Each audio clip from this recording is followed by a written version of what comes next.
Hey everybody, it's Raina, and this is my stack review for February. I went into my favorite comic book store and I went to go pick up my subscriptions, and the only issue that they had for me was issue 39 of Fantastic Four. So I ended up blind buying a lot of different stuff, but then ended up finding stuff that I had been reading and hadn't actually subscribed to. So this is kind of a fun pick and mix of interesting stuff and not so interesting stuff too. Well, let me start off with this one. Okay, I take a lot of chances when it comes to the word anthology. I love an anthology. I think I've explained this probably somewhere else on this channel, I don't know, but it's a good gamble because an anthology is probably going to include a story that you like, even if it's full of garbage. And this Monkey Meat, which the art is unbelievable. It's really, it reminds me of Hewlett and Gorillas and stuff. The story's pretty incoherent, but it's really great to look at. And I think I enjoyed it. I might have to read it again. I don't know if I'll get issue 2 because actually it's not an anthology. And I didn't love it, but I liked it. I don't know, I'm not going to subscribe to it, but if I see it on the shelf and it's issue number 2, I might pick it up just because I really do appreciate the kind of wackadoo art we have going on here. But so I would give this probably like a 2 out of 5 for the art and some of the weird stuff that goes on in there. One I really loved, which I just randomly picked up, so Rain, which is, I guess it's based on a novel by Joe Hill, and I haven't read the novel by Joe Hill, which is weird because I love Joe Hill. And now after this issue, I kind of don't want to get more of it. Not because I didn't like it, because I really liked it and I want to read the book instead. But we'll see. I think I'm going to subscribe and then put them aside and read them after I'm done reading the novel. I think that's what's going on here. Really good, though. If you don't like reading prose and you would rather just read graphic novels or comic books, check this out. It's really unique and weird and pretty brutal. If you're into horror, kind of bloody, kind of gross, good stuff.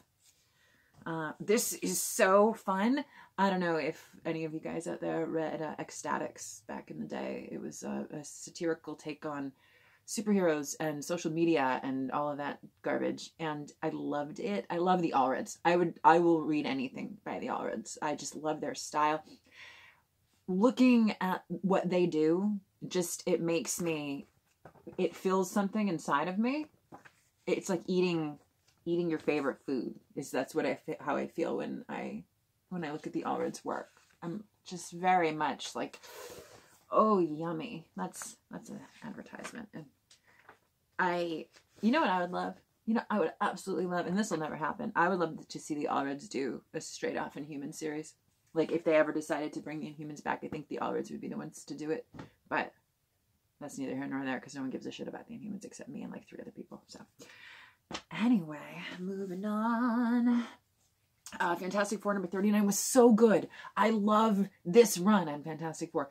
There's so much going on in here. It's a continuation of the court case from the last issue, and there's all this stuff about like mental health, Franklin Richards and stuff, and all the different versions of Franklin Richards. It's actually called Six Faces Franklin Richards, and I really enjoyed this. It wasn't, you know, the last issue was very She-Hulk heavy, and even though she features in this, she's not like heavy in here, but it was really good. I'm not going to sit here and grace through it, but I don't know if you're kind of on the fence about Fantastic Four and you like, you know, personal human stories and stuff that are about superheroes, which is what the Fantastic Four always was.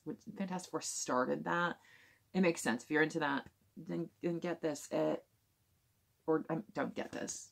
Go back like 5 issues and start there. Or just start from the beginning. I don't know. Whatever. One thing that's really special. So this is really special. And this wasn't in my subscriptions. It should have been because I subscribed to Fantastic Four, but I found this on the bottom, kind of hidden away. This is the 60th anniversary tribute to the Fantastic Four. And what this is really cool. I think this would be cool for people who don't even care about the Fantastic Four, just from an art standpoint.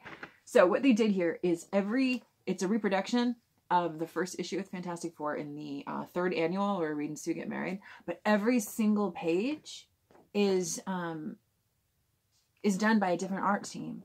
It's really cool. So you get to see this story retold through the eyes of dozens of artists. It's really a really cool concept. And I hope that they do this with other series. It's really neat. This was a joy to look through, especially because I'm so familiar with all of this material. Yeah, so if you like the Fantastic Four, or just like weird kind of comic book experiments, because that's what this is. This is a weird comic book experiment that I haven't seen this done before. And if I'm ignorant there, then let me know. But wow, really cool. Really, really, I want more. I want more like this. I want to see my favorite issues redone by different people. Oh, and cool thing. Just another side note, just because I was just raving about it. You always have a page in here. Very cool. Yeah. So I picked up this issue of The Thing a while back thinking it was a one-off, and it wasn't. And then so I picked up the next 3 issues of The Thing. It's okay. It's okay. I want to love it because I love Ben Grimm. He's my favorite member of the Fantastic Four. And it's okay. The art's okay. The story's okay. This cover, though, this cover, which is a big tribute to Jack Kirby's collage art, which is kind of cool because I was just having a conversation with some friends about Jack Kirby's collage art. And then, poof, here it is on the cover of the most recent issue of The Thing. I like the covers. I like some of the characters. I don't know if I like the story, and I'm not in love with the art. It's not bad art. I don't know. I don't know. It doesn't... I hate when I don't like things that I should like, or that I want to like, or whatever.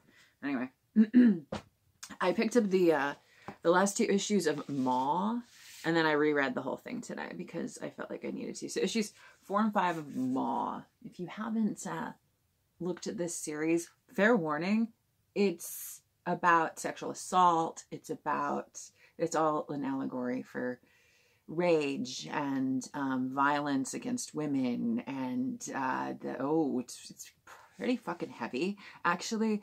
And what they do with it is very interesting. But again, proceed with caution. I guess I could show you some of the art in here, but it's very there's like stuff like this. It's just really, really drippy, kind of almost Cronenberg stuff going on in here. I would highly recommend this whole series if you are into uncomfortable narratives and stuff that's going to make you kind of little shifty and make your skin crawl in that absolute way, which you did with me.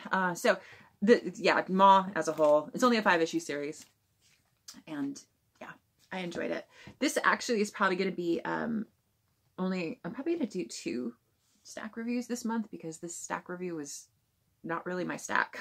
It was just 1 issue that I subscribed to and a bunch of stuff that I picked up. So I'll probably do another one of these before the end of the month, and yeah, that's it. Oh, look who I found. Man, you are creeping me out. So stupid. Anyway, thanks for watching and subscribing. I still am getting the tiniest trickle of new people. Hi, new people. Welcome to my silly little channel. I hope you like my silly little videos and my reviews of comic books and absolute randomness that I throw up on here. Hello. Welcome. That's it. I'm going to keep this under 10 minutes because there's no attention span in the world anymore. And if you made it this long, thanks a lot. Like and subscribe, please. Yeah. See ya.